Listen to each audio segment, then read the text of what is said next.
Bonjour à tous, alors bienvenue au Facebook Live Dino Outils Actifs.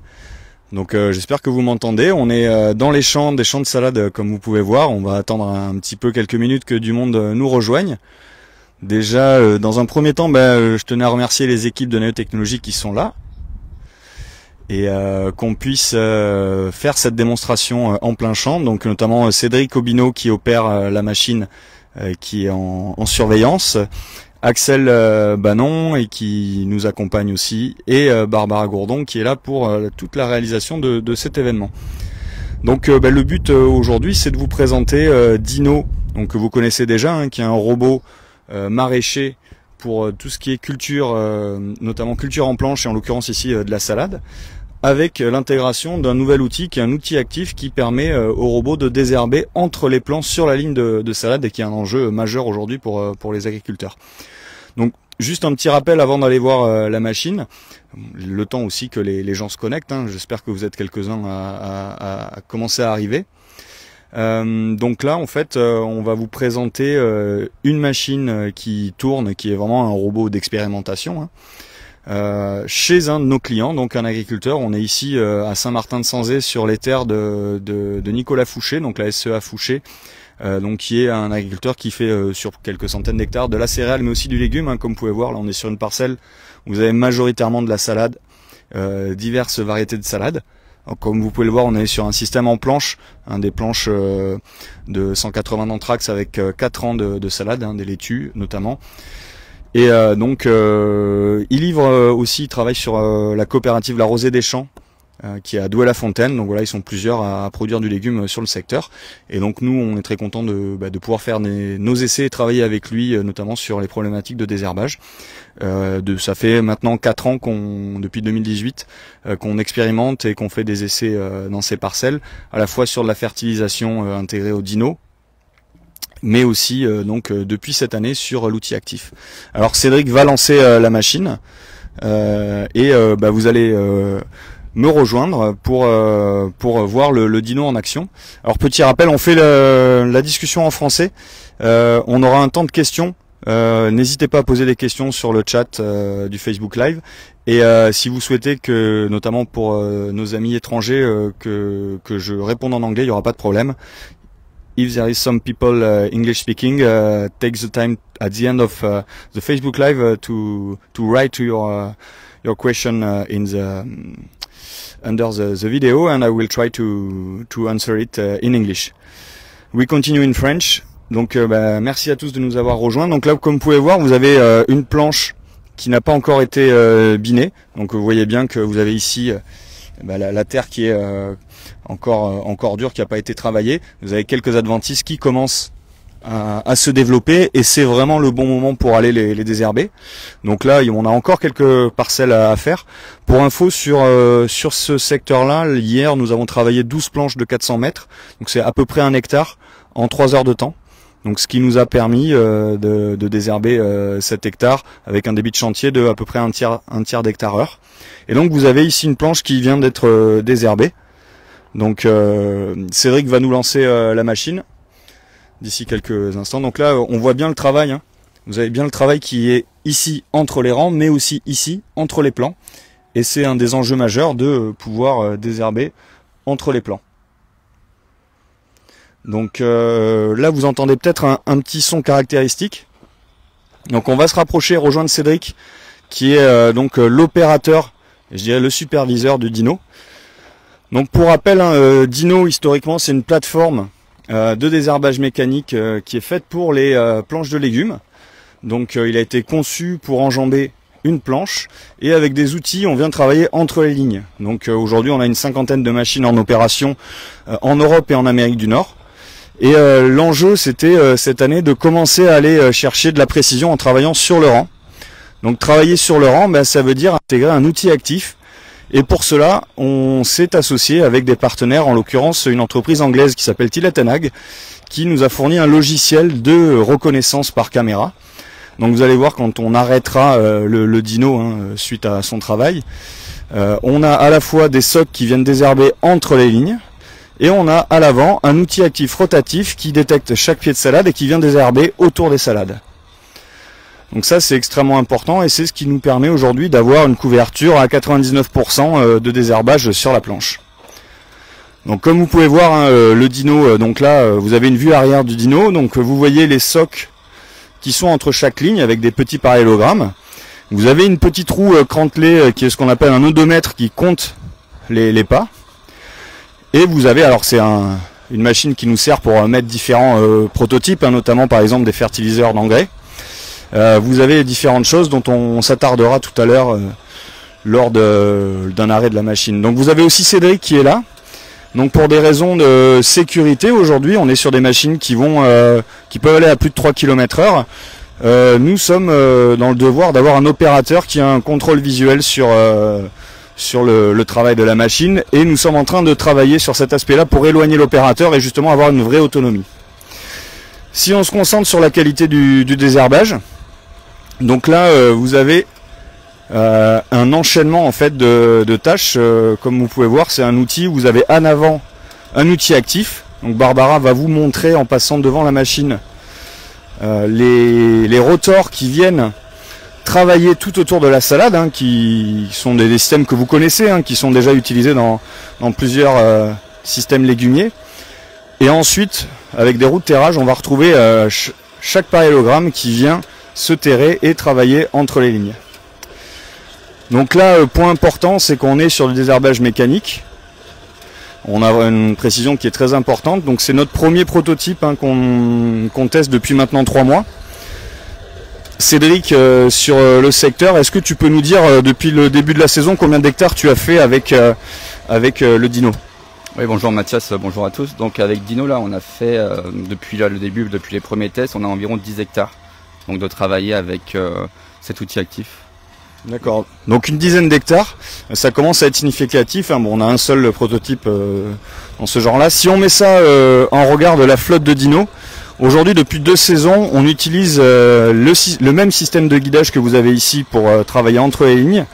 Nous utilisons le système Tilet-Tenac pour aussi guider les dinos classiques pour qu'ils puissent avoir un désherbage précis entre rangs sur d'autres cultures que la salade. Et on a fait à peu près 1 millier d'hectares depuis 1 an entre la saison 2020 et la saison 2021. Sur le secteur d'Angers, je pense que l'année dernière on a travaillé une 50aine d'hectares, c'est ça? Donc une 50aine d'hectares sur le secteur d'Angers. Et cette année, en tout, tu dirais combien d'hectares, Cédric? Ça sera 20 pour l'instant. Ouais. Voilà, donc on est à peu près sur les mêmes, à mi-saison, sur les mêmes timings.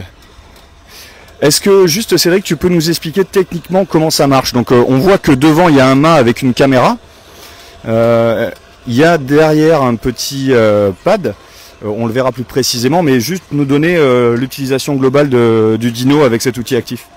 Donc oui, donc la caméra qui est à l'avant là sur le mât va permettre de repérer chaque salade et qui sont sur chaque rang. Et donc cette information va être retransmise au niveau de la console qui se trouve à l'arrière, donc qui est contrôlable par l'écran. Et ensuite, du coup, la roue odométrique permet de donner la vitesse et d'actionner les rotors. Et donc chaque pulse donné par la roue va permettre d'actionner les rotors au bon moment et permettre de désherber entre les salades. Donc ça c'est extrêmement important, hein. C'est finalement une somme d'informations, la caméra, un système de comptage odométrique qui nous permettent d'avoir cette précision. Aujourd'hui là sur le Dino que vous voyez, on est à une vitesse à peu près de 2 à 2,2 km/h, qui est une vitesse optimale pour la qualité du travail sans avoir trop de projection de terre. Un Dino en conditions classiques sans outil actif peut aller jusqu'à 3 km/h, 3,5 km/h à peu près. Ça nous est arrivé de tester l'outil actif dans ces conditions-là aussi. Là, c'est vraiment la vitesse à laquelle on a un optimum de travail et qui correspond à peu près à ce qui se fait quand on est sur des systèmes d'outils actifs sur tracteur, quelles que soient les marques. Hein, on va rarement à plus de 3 km/h. Donc là, on va arriver en fin de planche. Hein, vous pouvez voir donc le robot. Donc vous voyez bien la différence entre la planche qui est travaillée et la planche de gauche. On voit bien qu'on a vraiment un désherbage qui est uniforme. Et c'était pour nous le gros enjeu de cette expérimentation. Notre objectif, c'est vraiment de travailler donc sur différents terrains. Donc ici en Anjou, en Allemagne, on a la semaine prochaine des systèmes qui vont être mis en place chez des partenaires aux Pays-Bas et en Angleterre, d'avoir 4 terrains de jeu pour pouvoir tester dans plusieurs situations, plusieurs conditions pédoclimatiques, cet outil actif sur Dino, et pouvoir ensuite travailler à une mise en marché dans les 2 saisons à venir en fonction de la qualité et de la quantité des résultats que nous allons avoir. Donc là, Dino va s'apprêter à faire le demi-tour, donc il remonte l'outil en fin de planche, arrêt du travail, et puis il va nous faire donc un demi-tour pour aller chercher la planche suivante. Donc un petit point sur la sécurité, vous avez vu qu'il y a des bandes jaunes et noires devant les roues, à l'avant et à l'arrière. Ce sont des bumpers qui nous permettent d'avoir un arrêt à hauteur de 20 cm, donc dès qu'il y a une personne en face ou un obstacle, l'arrêt va se faire. Et vous avez aussi des boîtiers noirs qui sont ce qu'on appelle des lidars, donc des lasers qui viennent faire une zone qui cartographie le robot et qui en fait protège et qui va arrêter la machine en fait si une personne vient dans la zone proche du robot. Donc là on a une phase de demi-tour, Cédric est en contrôle et c'est aujourd'hui ce qu'on demande pour des raisons de sécurité et aussi parce qu'on est sur une phase de prototypage et de test. Donc là on est sur la phase de demi-tour et on va arriver sur la phase de ré-rentrée où le Dino va se recaler tranquillement. Et donc Cédric va s'assurer que le recalage se fait tranquillement. Donc là vous voyez bien le Dino de face. Donc vous avez la caméra en haut, Cédric va s'assurer que les paramétrages sont ok et vérifier que tout se passe bien. Ce qui est important c'est de bien voir donc la caméra qui repère à l'avant les rangs de salade. Et bien sûr vous avez les rotors donc en statique qui vont chaque en fait rotor est associé à un moteur électrique et ces moteurs électriques vont pouvoir désherber entre les plans. Donc là on est en train, et c'est aussi une des raisons pour lesquelles on est en supervision quand on est sur une phase de test et de prototypage, on a toujours une vérification en re-rentrée de planche à ce moment-là pour s'assurer que la machine va tout simplement bien arriver sur son travail. Donc là hop, on a la machine qui va commencer à se mettre en place et démarrer son désherbage. Donc ce qui est important c'est que les rotors puissent bien calculer où sont les laitues. Alors évidemment sur des re-rentrées on a des situations des fois un petit peu plus complexes vu que les rotors sont face à une situation de plantation qui n'est pas complètement uniforme. Mais une fois que c'est lancé, qu'on a passé ces 2-3 premières salades, on a vraiment une vraie reconnaissance du logiciel qui permet de désherber vraiment tout autour. Donc nous le gros enjeu pour nous c'est justement de travailler sur ces points de réglage. On est à une dizaine d'hectares, c'est à la fois énorme, c'est-à-dire que c'est en termes d'outils actifs sur un robot, c'est énorme parce qu'il y en a très peu dans le monde qui tournent comme ça, mais c'est en même temps très peu, donc notre but là c'est pendant cette saison de faire des tests, et d'apprendre. Ce que je vais vous proposer c'est qu'on va arrêter la machine avec Cédric et on va faire un petit tour de la machine. Donc là on a un arrêt manuel de la machine. Cédric, est-ce que tu peux nous présenter l'interface du logiciel? Donc aujourd'hui qu'on comprenne bien, il y a une interface pour guider le robot et il y a une interface pour guider les outils, c'est ça? Oui, c'est ça, tout à fait. Donc on est resté sur l'interface du robot et donc on a ajouté ces outils Tietenagel qui permettent avec la deuxième console, la deuxième écran du coup, de contrôler ce guidage. Donc vous allez peut-être pas voir grand chose, mais ce qu'on peut voir du coup c'est qu'on a un écran de contrôle où on peut voir avec un retour caméra qui est à l'avant, donc avec les différents points et les différentes salades. Donc on a également quelques réglages pour permettre d'ajuster le guidage un peu plus précisément. Donc s'il y a besoin d'ajuster vraiment un réglage très précis. Et ensuite on a la vitesse du robot, la vitesse d'avancement et ainsi que la qualité de retransmission de l'image et du guidage. Alors là on est sur la salade verte, Cédric, on a vu que dans 3 planches il y a du vert foncé puis il y a du rouge. Est-ce que on arrive à travailler sur déjà d'autres couleurs de salade comme la salade rouge? Donc oui, c'est tout à fait possible. Donc on peut paramétrer du coup les différentes couleurs de plantation. Donc on arrive à avoir du coup sur un même travail, une même planche, un enchaînement sur une culture verte et rouge également. D'accord. Et est-ce qu'on a travaillé Excusez-moi. Est-ce qu'on a travaillé sur d'autres cultures? Donc oui, tout à fait. C'est possible de travailler sur toute culture semée ou plantée. À partir du moment où il y a un écart entre plants. À partir du moment, tout à fait, où il y a un écart entre plants ou tout ce qui va être, qui va permettre de tourner autour. Ouais, sur du céleri, sur. Là, on a travaillé également. On a fait des tests en début de saison sur du céleri, ouais, à jeune stade. Donc c'est tout à fait possible. En qualité de désherbage, là, juste, on peut faire un petit point, Barbara. Là, on voit très bien ici Le but, c'est cette plantule qui était là entre les rangs, qu'on retrouve ici. Voilà, elle est sortie. Il fait très beau en Poitou, Charente. Il fait 35 degrés. Ben voilà, le but, c'est que cette racine blanche crame. C'est le désherbage le plus écologique que l'on puisse avoir. Il n'y a pas de gasoil, c'est électrique et en plus, on n'a pas besoin de produits chimiques. C'est de suite le soleil et la nature qui fait son œuvre.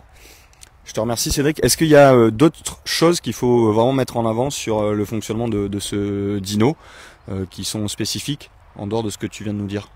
Donc on peut peut-être se fixer un peu plus là sur la roue odométrique. Donc c'est cette roue là qui permet de donner la vitesse exacte d'avancement du robot. Donc on va pouvoir après passer à l'avant pour voir les différents moteurs. Donc c'est via cette info de vitesse que les moteurs et les rotors vont pouvoir tourner. Donc on va pouvoir se diriger vers l'avant et voir un peu plus les rotors, un peu plus près les rotors et les différents.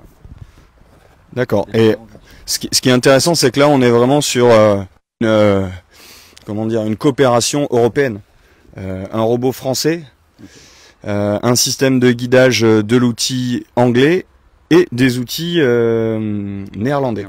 Donc on a un vrai partage de savoir-faire. Là, donc on est devant maintenant. Je pense que vous voyez tous les rotors. Est-ce que tu peux nous expliquer comment cela fonctionne?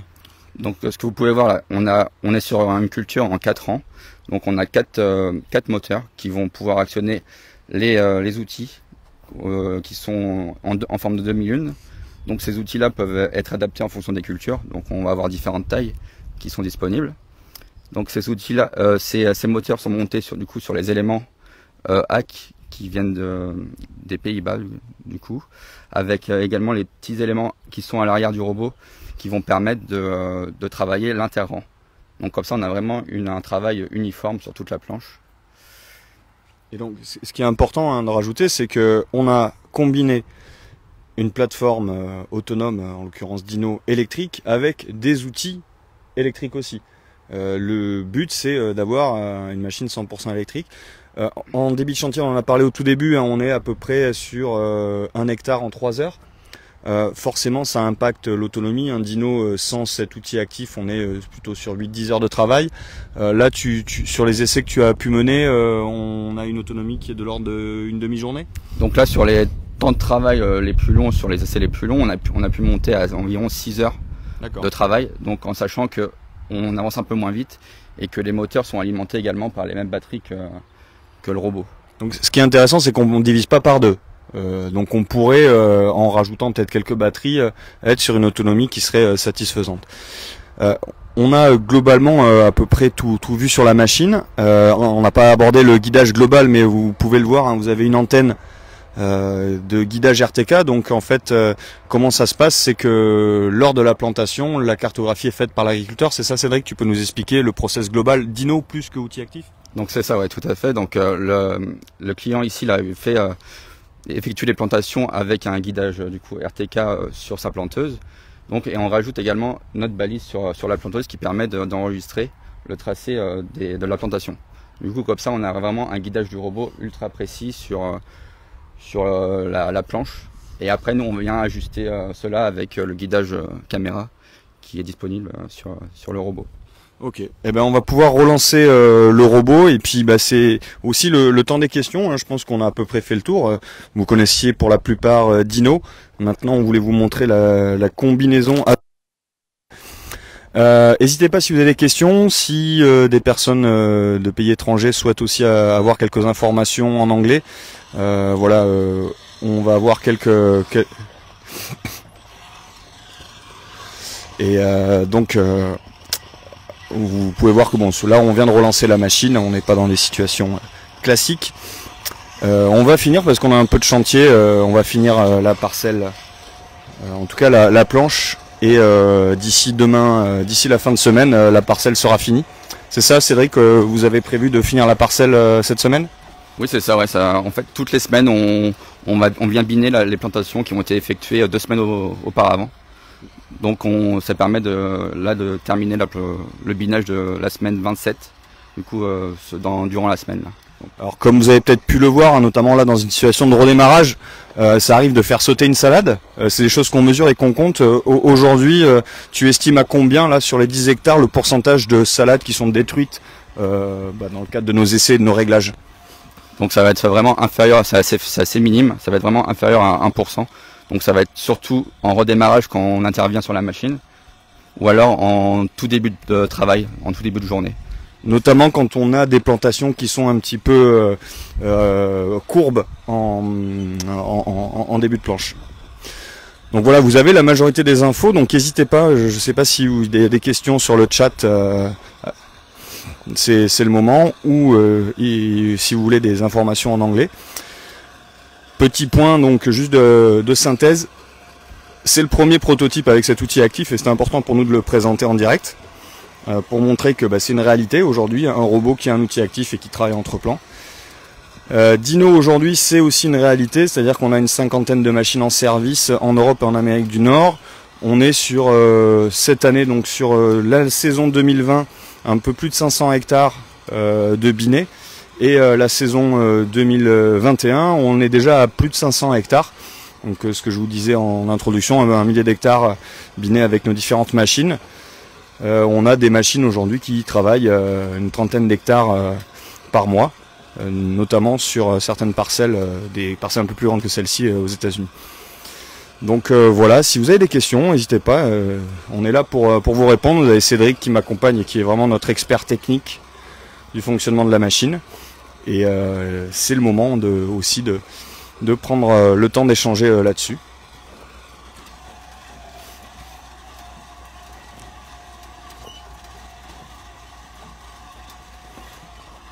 Alors il y a une question technique là qu'on vient de me demander. Il y a une caméra à l'avant qui regarde les outils actifs. À quoi elle sert? Cédric, est-ce que tu peux nous éclairer là-dessus?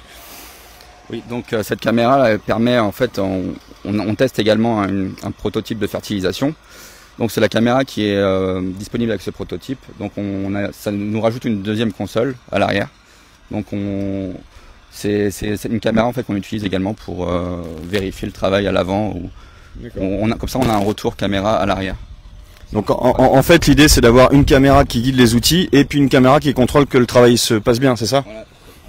Donc on a abordé la partie sécurité tout à l'heure, hein. La sécurité humaine c'est important évidemment, mais dans le deuxième temps la sécurité des cultures va être aussi essentielle. Donc c'est des choses que l'on teste ici en Poitou-Charentes, c'est peut-être pas très loin de chez vous. Donc voilà, n'hésitez pas si on peut vous éclairer, si vous avez des questions ou des points de discussion, ce sera avec grand plaisir qu'on y répondra.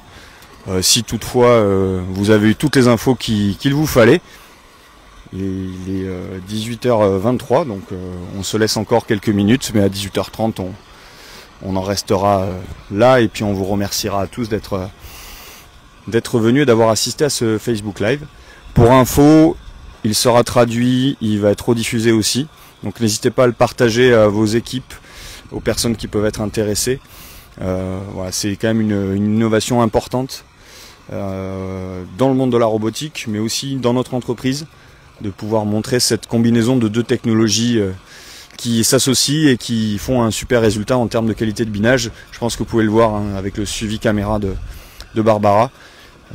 On a aujourd'hui une destruction d'un peu plus de 95% des adventices et quelques impacts évidemment sur des salades comme on l'évoquait qui est de l'ordre de quelques pourcents sur notamment des zones potentiellement de demi-tour ou de reprise.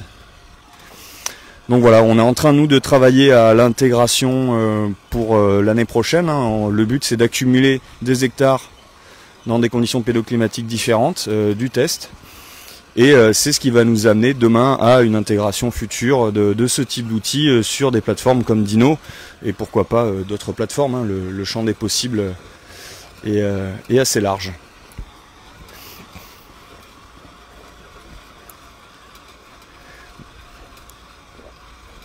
Voilà, et Cédric, on va pas tarder à conclure. Toi qui suis le robot depuis maintenant 2 saisons, là aujourd'hui, quel est le retour de l'agriculteur quand il voit les évolutions? Est-ce que ça correspond en tout cas à ses attentes? Donc oui, donc l'an dernier on avait pu commencer chez lui, là on avait pu travailler quand même beaucoup d'hectares, donc avec des doigts cresses. Donc là cette année on est arrivé avec l'outil actif, donc il a vraiment vu la différence. Donc lui ce qu'il cherchait ce serait vraiment d'avoir un outil qui travaille entre les plans. Donc ouais, ce que dit Cédric est juste, hein, c'est on a d'abord travaillé entre les lignes au plus près avec des doigts cresse, c'est un guidage et repérer des lignes. Là on va beaucoup plus loin, on repère les plans et l'enjeu pour un spécialiste de la salade comme Nicolas Fouché, c'est d'avoir un désherbage total. Et ça permettra petit à petit de diminuer les intrants chimiques évidemment et le temps passé derrière une bineuse. Si on veut être aussi précis que ça, souvent c'est quelqu'un qui est assis sur le tracteur et quelqu'un qui contrôle la bineuse, ou alors c'est une bineuse avec un contrôle caméra aussi. Je crois qu'il y a une question sur l'utilisation de ce type de technologie en grande culture. Alors c'est une bonne question. Là en l'état, c'est pas duplicable en grande culture parce que c'est une machine qui a été développée, le porteur Dino, pour les légumes en planche. Donc on est vraiment dans un cahier des charges adapté et ça a été construit pour ce cahier des charges là. Maintenant le système de guidage, Tillett & Hague, c'est un fournisseur de différents systèmes de guidage qui sont utilisés aussi en grande culture. Mais un système d'outils actifs comme ça en grande culture qui vient entre les plants, aujourd'hui, de ce que j'ai pu voir, n'a pas encore été développé. Alors il y a des essais en betterave, on peut considérer la betterave comme une grande culture. Mais c'est pas quelque chose en tout cas qui est déployé sur le terrain. Et il y a des notions de débit de chantier. On peut difficilement aller à plus de 3 km/h sur du travail interplan sur la ligne comme ça. Donc c'est ce qui fait qu'aujourd'hui un des facteurs limitants c'est l'attente et le débit de chantier qu'on peut avoir sur des systèmes en grande culture. Maintenant il y a quelques cultures dans la rotation qui peuvent être intéressantes comme la betterave, potentiellement le maïs aussi. Mais voilà, il y a des contraintes de débit de chantier, même de sécurité aussi si on prend le cas du maïs. Où on peut avoir des cultures qui sont hautes et nous on nous oblige à avoir une sécurité à 20 cm. Donc j'espère que ça a un peu répondu à la question. N'hésitez pas si vous avez d'autres questions.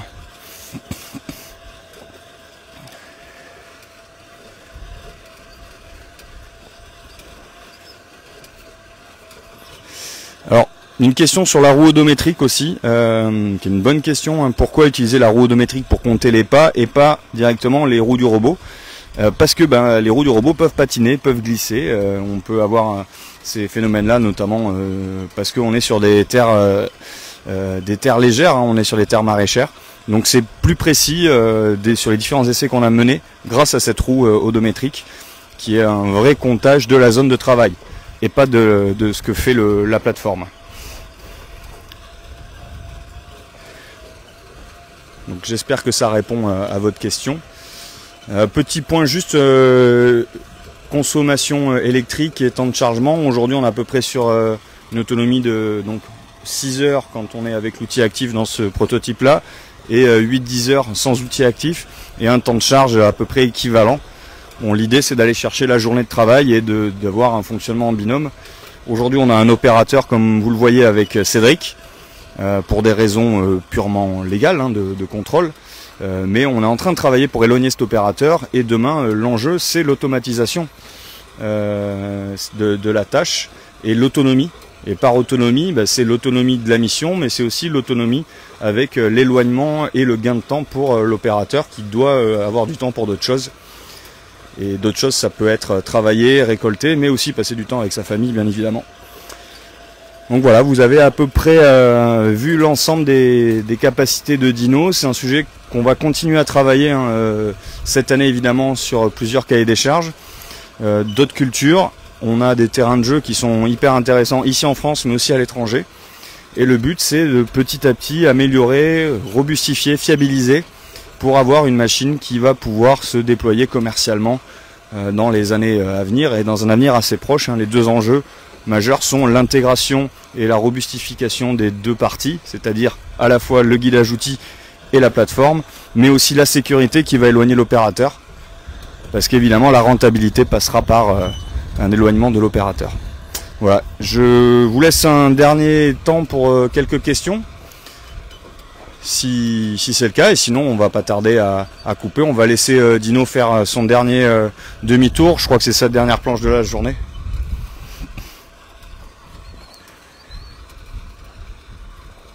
Alors, une question technique. Comment est-ce qu'on indique l'emplacement au robot des planches?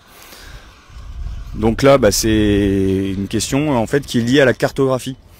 C'est-à-dire que vous allez cartographier lors de la phase de plantation l'antenne du robot il a fait ça. Toutes ces parcelles, ici, toutes ces planches, les planches une par une, vu qu'il plante les planches avec une planteuse tout simplement. On peut avoir une cartographie précise et après cette carte, on la remet dans le robot et on sait que c'est la parcelle Le Grand Champ. Et il y a un enchaînement de planches qui sont un enchaînement de lignes et le robot rejoue la route, tout simplement. Est-ce que c'est assez clair? En tout cas, j'ai essayé de l'être. Donc là, on arrive sur un dernier demi-tour et puis on va laisser tranquillement Dino continuer son travail et puis vous souhaiter à tous une bonne soirée. On a un Dino qui va tranquillement... Voilà, donc Dino qui va tranquillement descendre ses outils, récupérer la planche et puis se faire une dernière planche avant d'aller tranquillement rentrer chez lui à Angers, donc où nous avons nos équipes. Donc là, Cédric va valider tout ça pour qu'il puisse faire son dernier travail, tout simplement. Donc nous, on tenait à vous remercier à tous d'avoir été présents. Je ne sais pas combien vous étiez une trentaine à être là, donc c'est super. Et puis donc là, vous voyez, Dino est reparti et on va le laisser travailler en autonomie. Et puis nous, on va aller se boire une petite bière bien fraîche parce qu'il fait très très chaud dans le Poitou. Et on pense à tous les agriculteurs qui sont en train de moissonner. On en a croisé plein et planté, notamment leurs légumes aussi. Il y a beaucoup de boulot en ce moment, donc bon courage à tous.